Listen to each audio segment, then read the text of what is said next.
Hello guys, how are you all? Hope you all are well.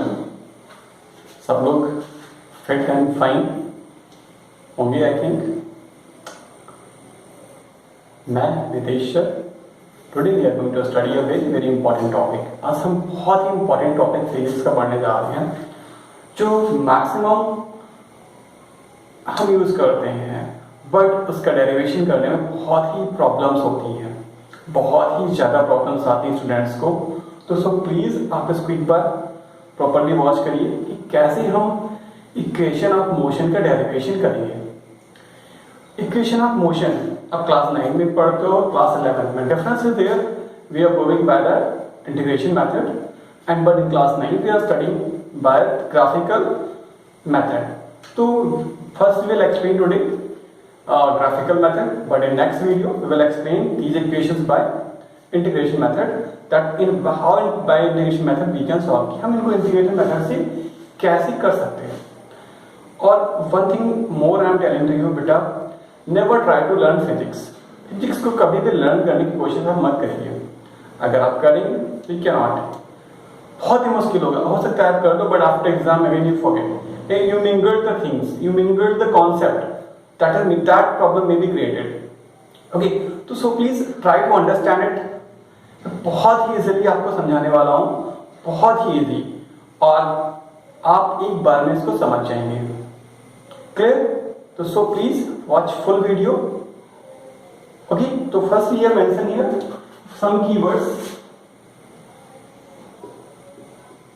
It is dependent on the VT graph. VT graph, you have to study VT graph. Depending on the VT graph, so I have written here VT graph.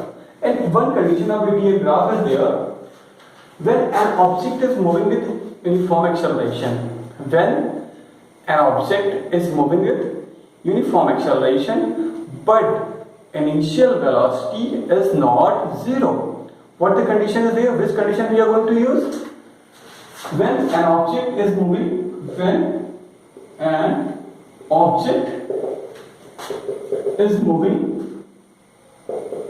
with uniform acceleration, but initial velocity is not zero. This condition we are going to use to derivate the equation of motion. Simply see, क्या है, object हमारा motion कर रहा है. कैसे कर रहा है? Uniform acceleration. जो ऑब्जेक्ट का एक्सेलरेशन है, जो ऑब्जेक्ट एक्सेलरेट हो रहा है, दैट इज यूनिफॉर्म. बट जो initial velocity of the object, यानी जो ऑब्जेक्ट की इनिशियल वेलोसिटी है वो जीरो नहीं है. इस केस को हम VT ग्राफ को भी यूज करते हैं. Just we will draw a VT graph. Here it is x-axis and we know on x-axis always time will be there. So this is time and it is velocity. Okay, and this is the y-axis. What the condition? Condition is that when an object is moving with uniform acceleration but initial velocity is not zero. If initial velocity is zero, so we will draw graph like this. अगर हमारी initial velocity zero है तो इसका हम graph कैसे draw करेंगे? Same ऐसे draw करेंगे ग्राफ को. Okay, but our condition is that when an object is moving with uniform acceleration but its initial velocity is not zero, something it will be. So we will use this one. Got it? We will use VC here. Now it was zero, it is the zero. So but हमारी velocity क्या है? Zero नहीं है. तो हमें क्या करना होगा? वाई एक्सिस से कोई भी पॉइंट लेना होगा. इसलिए मैंने वाई एक्सिस पे एक पॉइंट ले लिया है और लेट करते हैं कि इसकी इनिशियल वेलोसिटी क्या है? हमारी u है. बहुत अच्छे से समझिएगा. टोटल आपका अंडरस्टैंडिंग पे डिपेंड है. आप एक बार समझ जाओगे फिर आपको इस पर कुछ भी रटने की जरूरत नहीं पड़ेगी. थ्योरी कैसे लिखेंगे वो भी हम आपको भी बताएंगे. फर्स्ट अंडरस्टैंड ठीक है. तो u और लेट हम लेट करते हैं कि इसकी फाइनल वेलोसिटी क्या है? v. What is the final velocity of the object? v to draw it. So see on y axis where it is is v, and we need to draw the perpendicular lines on time axis and velocity axis and one parallel line to the time axis. Got it? ये figure हमारा complete हो गया. Figure complete. See मैंने क्या किया? Firstly we have taken the condition. सबसे पहले मैंने कंडीशन ली कि एक ऑब्जेक्ट है जो यूनिफॉर्म एक्सेलरेशन से मूव कर रहा है बट उसकी इनिशियल वेलोसिटी जीरो नहीं है. तो हम लेट कर लेते हैं सिंपल सा कि इनिशियल वेलोसिटी हमारी u है. ओके, और ऑब्जेक्ट को यूनिफॉर्म एक्सेलरेट कराते हैं तो फाइनल वेलोसिटी लेट कर लेते हैं हमारी v है. बट अब इस जो u से v चेंज होने में कुछ टाइम लगा होगा ऑब्जेक्ट को. तो सपोज करते हैं ये टाइम हमारा कितना है? t है. What is the time? t. Set कर लिया जो टाइम लगा. और फिर मैंने क्या किया? परपेंडिकुलर लाइंस ड्रा करी टाइम एक्सिस पे और वेलोसिटी एक्सिस पे. अब ये फिगर कंप्लीट हो गया. अब हम थ्योरी कैसे लिखेंगे? प्रॉब्लम आती है थ्योरी की. समझिए थ्योरी के लिखने का फंडा क्या है. तो first you will write when an object is moving with uniform acceleration it's but initial velocity is not zero. अब हो गया. अब जीरो नहीं है तो हमें कुछ लेट करना पड़ेगा. After that let the initial velocity of the object be u. Let the initial velocity of the object is u. It changes to v. It changes to v with the time t. यानी ये velocity u से v में convert हो जाती है t second में. After that we need to draw the perpendicular lines on the time axis, on the velocity axis from the final position of the object. Simple thing. Got it? This is the theory of this one. फिर से मैं एक बार repeat कर देता हूं आपको कि how will you draw, how will you do it. Theory.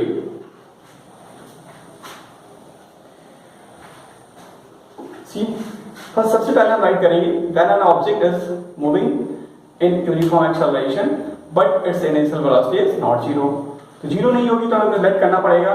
Simple सी बात है. तो let the initial velocity be u. It changes into v. अब चेंज होगी. अगर मोशन कर रहा है यूनिफॉर्म एक्सेलरेशन हो रहा है, यहाँ पे एक्सेलरेशन प्रोड्यूस हो रहा है तो सिंपल सी बात है अगर एक्सेलरेशन है तो वेलोसिटी भी चेंज होगी आफ्टर सम टाइम. तो लेट कर लिया let the velocity B it taken with the time t. यानी t सेकंड में हमारी जो वेलोसिटी है वो v हो जाती है. तो अब मैंने यहां से क्या किया? We have drawn the perpendicular lines on the x axis and y axis. Simply clear. This is the theory. अब देखते करते कैसे हैं हम. So, what is the actual? Ab just naming, do the name, given the name O, A, B, C, D, E. Any problem? No problem. Just I have naming the figure. मैंने figure की naming कर दी. Okay. अब देखते क्या होता है. Acceleration. How we will calculate the acceleration? What are the three equations? Just first I am writing three equation here. V is equal to U plus AP.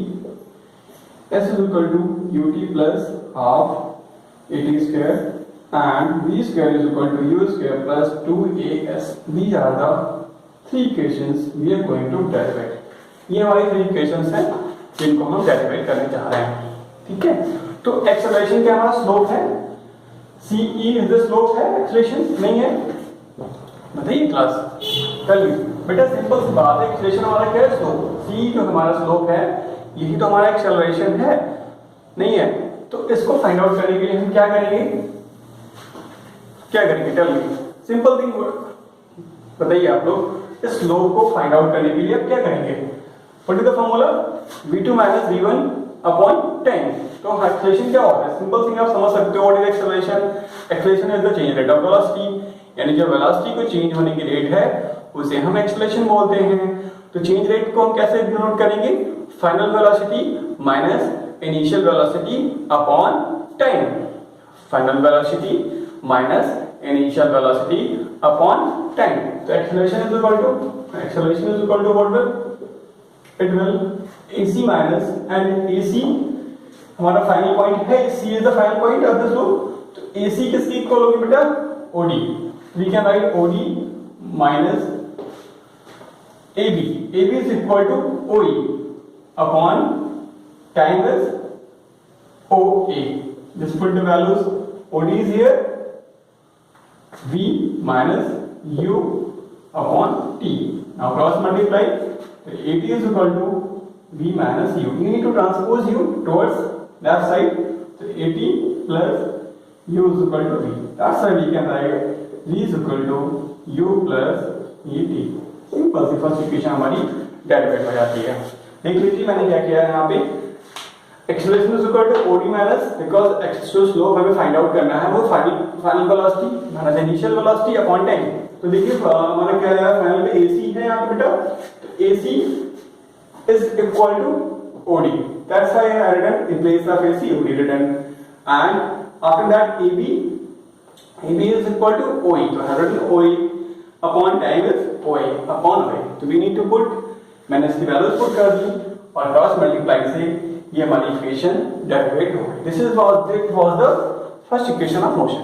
Equation of motion करते हैं। What is the second equation of motion? It is S is equal to UT plus half AT square. So what is S here? S is the displacement. What is S? Same theory हम write करेंगे जो हमने first equation में right करी है, same जहां तक मैंने आपको बताया बिल्कुल सेम, बट आपको एक चीज में ऐड करनी होगी, let the displacement covered by the object during this motion be s. Let the displacement covered by the object during this motion be s. अब डिस्प्लेसमेंट कैसे निकालते हैं वीटी ग्राफ में? बहुत अच्छा पॉइंट है कि हम डिस्प्लेसमेंट ग्राफ में वीटी ग्राफ में डिस्प्लेसमेंट कैसे फाइंड आउट करेंगे। तो सिंपल थिंग है, आपने पॉइंट पढ़ा होगा, displacement covered by the object on VT graph is always equal to the area covered by VT graph on x axis. Displacement is always equal to the area covered by VT graph on x axis। मतलब जो VT graph area cover करेगा x axis पे, VT graph जो area cover करेगा x axis पे, that is displacement. वो क्या होगा? डिस्प्लेसमेंट। बहुत अच्छा पॉइंट है। What is the like area covered bye VT graph, area covered by VT graph on x axis is always equal to displacement,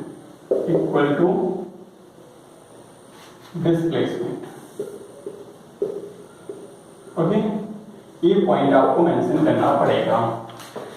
area covered by VT graph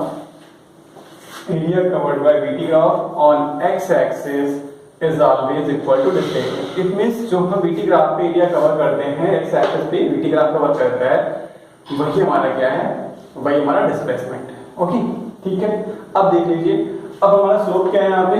slope is EC is the slope. अब EC slope x-axis पे कितना area cover कर रहा है? थोड़ा सा determine, just mind पे जोर डालिए, दिमाग की बत्ती जलाइए अपने और मुझे बताइए, can you tell me class VT graph between this slope EC slope, how much area covering on x axis? You see here OACE, this area is covered by VT graph covered by slope on x axis or not? अब देख लीजिए, जो हमारा EC slope है ये x axis पे कितना area cover कर रहा है? ये कितना एरिया कवर कर रहा है? OACE, इतना ही तो कर रहा है x एक्सिस पे। तो डिस्प्लेसमेंट क्या होगा? Displacement is equal to area of OACE। Simply we can write S is equal to area of, और ये कौन सा ऑब्जेक्ट हमारा है यहाँ पे? OAC, it is a trapezium, area of trapezium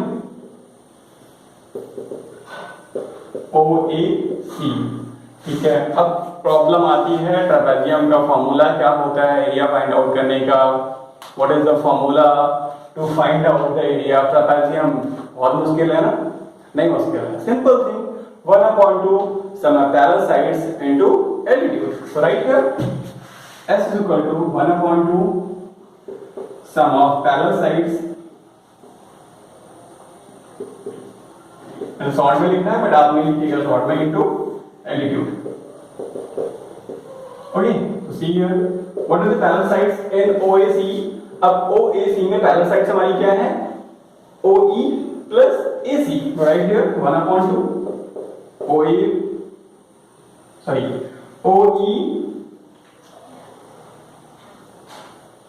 plus AC. And what is the altitude? Altitude you can write B or OA. Both are equal. Both are the parallel lines. So we can write here OA. Now S is equal to check the values. But OE is equal to U. Okay. AC is equal to OD. That's why it is V. And OA is T. इतना clear हो गया होगा आपको। अभी हमने एक equation prove करी है, वो क्या है हमारी v equal to u plus 80, यही तो करिए। तो यहां से अब हमें v की वैल्यू फाइंड आउट करनी है, क्योंकि हमें पता है, आप देख लीजिए सेकंड इक्वेशन में हमारे पास क्या है, s equal to ut plus half at square. तो सेकंड इक्वेशन में कहीं आपको फाइनल वेलोसिटी मींस v दिख रहा है, आपको नहीं दिख रहा है ना, तो हमें इस v को यहां से रिप्लेस करना है, इसको भगाना है यहां से, ठीक है। क्यों? बिकॉज हमारे पास जो सेकंड इक्वेशन में डेरिवेट करनी है उसमें हमारा v नहीं है, तो इस v को हमें रिमूव करना है, तो हमें हेल्प लेनी पड़ेगी। किसकी हेल्प ले रहे हैं हम? फर्स्ट इक्वेशन ऑफ मोशन की। ट्रांसपोज कर लीजिए यहाँ पे, तो v माइनस u, सॉरी ठीक है। तो what is the value of v here? v is equal to u plus 80। तो सिंपली हम v की वैल्यू को पुट कर देंगे, s is equal to 1/2 u plus, again we will write this u plus 80 and t. Got it? Now u plus u is 2u plus 80 square, sorry 80 t. Now need to multiply, this is equal to 1/2 2ut plus 80 square. Is that clear? Okay. Now अब देखिए 1/2 से हम क्या करेंगे, इसको divide कर देंगे, multiply कर देंगे। s is equal to sorry 1/2 into 2ut plus 1/2 into 80 square. This 2 and this 2 cancel, simple सी बात है, कैंसिल हो जाएगा। s is equal to ut plus 1/2 80 square. This is the second equation of motion. So simple. s is equal to ut plus half 80 square. अब देख लीजिए, एक बार फिर से इसको एक्सप्लेन कर दे रहा हूँ, क्या हमारी सेकंड इक्वेशन है। आई टोल्ड कि area covered bye BT graph is, पहले सब आप सेकंड इक्वेशन देखिए कि s is equal to ut plus half at square। तो s हमें, s means displacement, stand for displacement। तो सबसे पहले हमें फाइंड आउट क्या करना है, डिस्प्लेसमेंट। तो अब में वो रूल यूज करना होगा, वो पॉइंट यूज करना होगा जिससे हम BT graph. See the third equation. In third equation you will do same till here, यहां तक आपको सेम प्रोसीजर कॉपी करना है थर्ड इक्वेशन को फाइंड आउट करने के लिए, जो आपने सेकंड में किया, जो आपने फर्स्ट में, जो आपने सेकंड इक्वेशन को डेरिवेट करने के लिए किया, पूरा step, all steps you need to proper lead to here till here. Got it? Because why we are doing this? Third equation is saying that v square is equal to u square plus 2s. Displacement यहाँ पर भी है नहीं है, तो हम displacement को find out कर लेंगे, बाद में उसको ट्रांसपोज कर देंगे, सिंपल थिंग है। इसलिए मैंने यहाँ पे सेम हमने एज इट इज जो सेकंड इक्वेशन में किया था वही यहाँ पे करेंगे। अब देखिए, अब आपको रिमूव क्या करना है वो आप चेक करिए। In third equation time is there, no time, but in our equation time is here, it is written by because it is altitude। तो हम हमें क्या करना है, यहाँ पे टाइम को रिप्लेस करना है, टाइम को हटाना है यहाँ से। कैसे हटाएंगे? अब बहुत बड़ी प्रॉब्लम है ना, तो हमारे पास फर्स्ट सोल्यूशन के लिए क्या है, फर्स्ट इक्वेशन है, यहां से हम टाइम की वैल्यू फाइंड आउट करेंगे। सी v is equal to u plus 80, value हमें किसकी फाइंड आउट करनी है, टाइम की, तो ट्रांसपोज कर लीजिए, v minus u is equal to 80 and v minus u upon a is equal to t। आ गई ना टाइम की वैल्यू? अब तो कोई प्रॉब्लम नहीं है ना। अब इस c को हम कहां से रिप्लेस करेंगे, भगाएंगे इसको यहां से, और पुट क्या करेंगे, इसको रख देंगे, बिकॉज थर्ड इक्वेशन में हमें t नहीं चाहिए भाई, कि हमें जरूरत ही नहीं है, तो इनको क्यों रखेंगे ना, बिल्कुल नहीं रखेंगे। तो इसको, इस टाइम को हम इस वैल्यू से रिप्लेस, ओके। तो सी देखिए क्या होता है भाई, s is equal to 1/2 u plus v, और वैल्यू क्या है हमारी, v minus u upon a, v minus u upon a। now multiply denominators, तो u plus v and b minus you upon 2a। कोई प्रॉब्लम नहीं है, बस मैंने डिनोमिनेटर्स को मल्टीप्लाई किया है ना यहाँ पे, नाउ क्रॉस मल्टीप्लाई, तो 2as is equal to u plus b and b minus u। अब ये देखिए फिर आ गई आइडेंटिटी, फिजिक्स में मैथ लगानी पड़ती है हम लोगों को ना, बहुत बड़ी प्रॉब्लम है। तो a plus b, a minus b identity what is, it is a square minus b square.